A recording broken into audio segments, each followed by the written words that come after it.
એમણે હમણાં વક્તવ્ય આપ્યું એવા નર્મદા જિલ્લા આમ આદમી પાર્ટીના પ્રમુખ એવા નિરંજનભાઈ,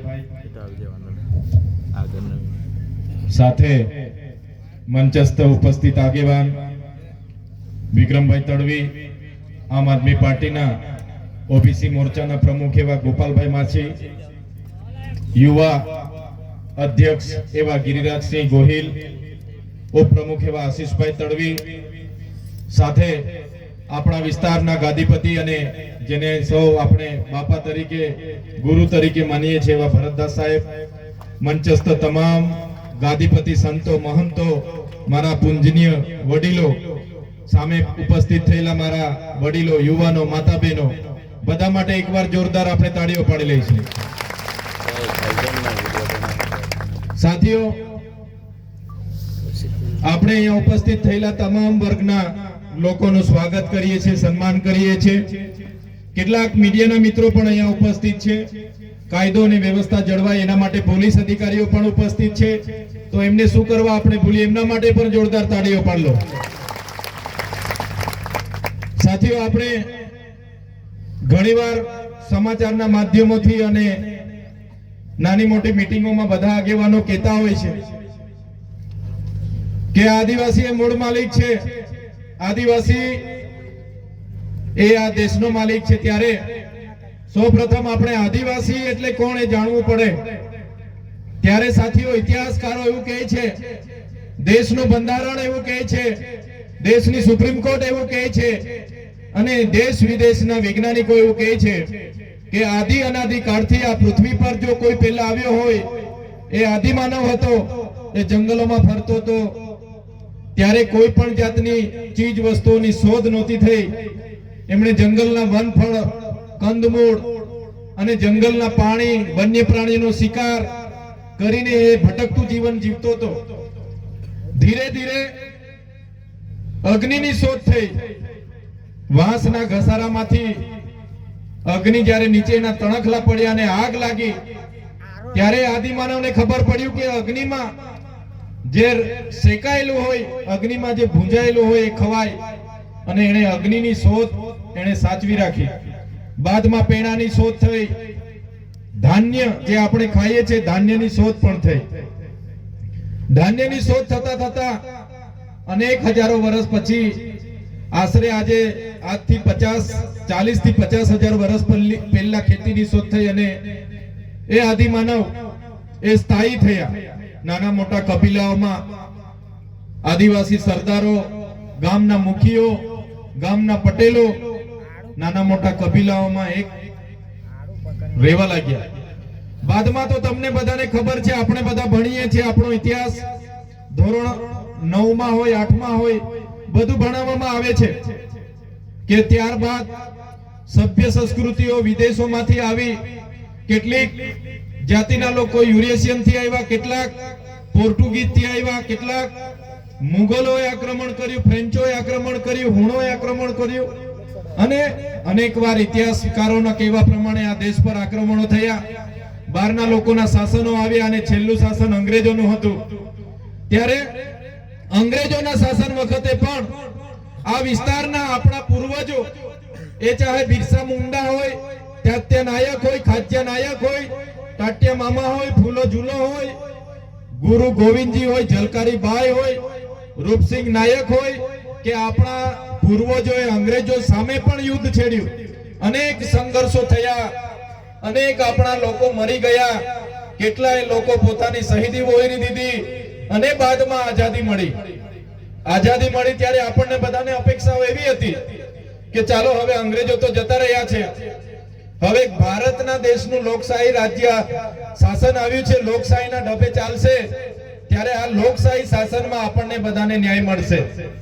આપણને બધાને એમ હતું, સરકારો બની, વડાપ્રધાનો બન્યા, રાષ્ટ્રપતિ બની, મંત્રીઓ બન્યા, તંત્રીઓ બન્યા, અનેક રાજ્યો બન્યા, અને લોકશાહીના ઢબે શાસન ચાલતું ગયું.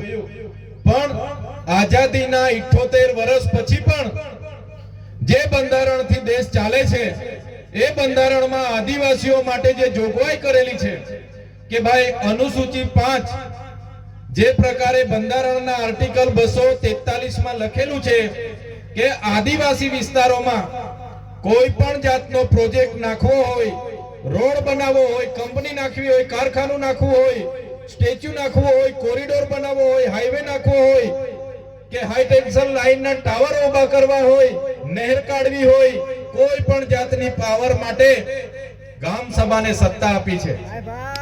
ત્યારે 5મી અનુસૂચિનો જે સત્તા મળી છે, પેશા એક્ટ 1996 ના જે ગામ સભાને સત્તા મળી છે, ત્યારે બંધારણ તો એવું કહે છે, ન લોકસભા ન વિધાનસભા, સબસે ઊંચી ગામ સભા. ત્યારે આજે આપણી ગામ સભાના પાવર કોઈ પણ જગ્યાએ લાગુ કરવામાં આવ્યા નથી. આજે ગામ સભાના એજન્ડા એ એસી ચેમ્બરોમાં બેઠેલા અધિકારીઓ બનાવે છે. આપણા ગામોની ગામ સભા બોલાવવામાં આવે છે અને ગાંધીનગરથી મોકલાવેલા એજન્ડા પર ચર્ચા કરવામાં આવે છે અને પછી આપણા લોકોને એમાં છૂટા કરી દેવામાં આવે છે. ત્યારે આઝાદીના 78 વર્ષ પછી પણ આપણા બંધારણીય અધિકારો અનુસૂચિ 5 અને પેશા એક્ટ લાગુ કરવામાં નથી આવી. ત્યારે આજે આમ આદમી પાર્ટીના મંચ પરથી હું તમને કહેવા માંગુ છું, આવનારા દિવસોમાં આમ આદમી પાર્ટી જો ગુજરાતમાં સત્તામાં આવશે તો પહેલું કામ અનુસૂચિ 5 અને પેશા એક્ટ લાગુ કરવાનું ગુજરાતમાં થશે. કેમ કે એ લાગુ થવાથી ગામ સભાને પાવર મળશે. તમારા ગામમાં શું જોઈએ છે, શેની જરૂર છે, એ ગામના લોકો નક્કી કરશે અને ગાંધીનગર સુધી તમારો ઠરાવ જશે અને એ મંજૂર થશે. ત્યારે સાથીઓ, આ લોકશાહી દેશમાં પણ આપણે બધાએ આપણા લોકોએ ભોગ આપ્યો છે. ભોગ એટલો બધો આપ્યો છે, તમે ખાલી 2-3 મેં દાખલા આપીશ. નર્મદા ડેમની વાત કરું.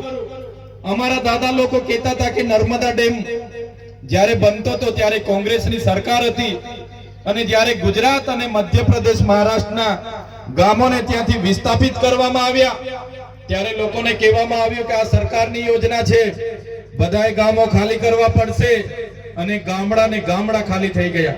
પોતાના પરિવારો કોઈ ક્યાં નવી વસાહતોમાં વિભાજિત થઈ ગયા. સાથીઓ, ત્યારે વળતર કેટલું આપ્યું હતું તમને બતાવું મેં. ત્યારે એક ગુંઠો એટલે કે એકડમાં 40 ગુંઠા હોય. એક એકડમાં 40 ગુંઠા આવે.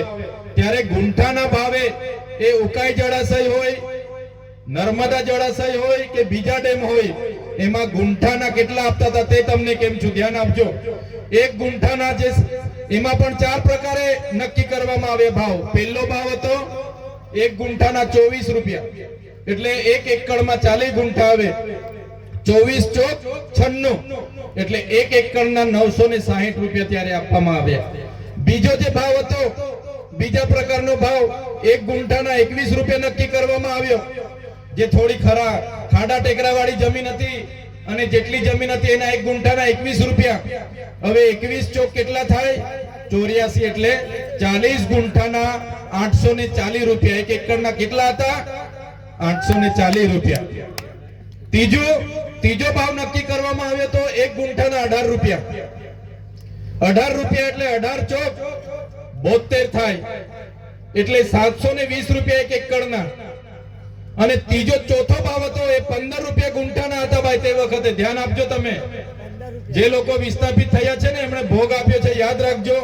ગુંઠાના ચોથો ભાવ હતો જે ખાડા ખરાબા વાળી ટેકરા વાળી હોય, કોઈ કાઈ મફતના ભાવે લેવા જેવી જમીન હતી, એના 15 રૂપિયા ચોથો ભાવ આ લોકોએ નક્કી કર્યો હતો. હવે 15 ચોક કેટલા થાય? 60, એટલે 600 રૂપિયા એક એકડના.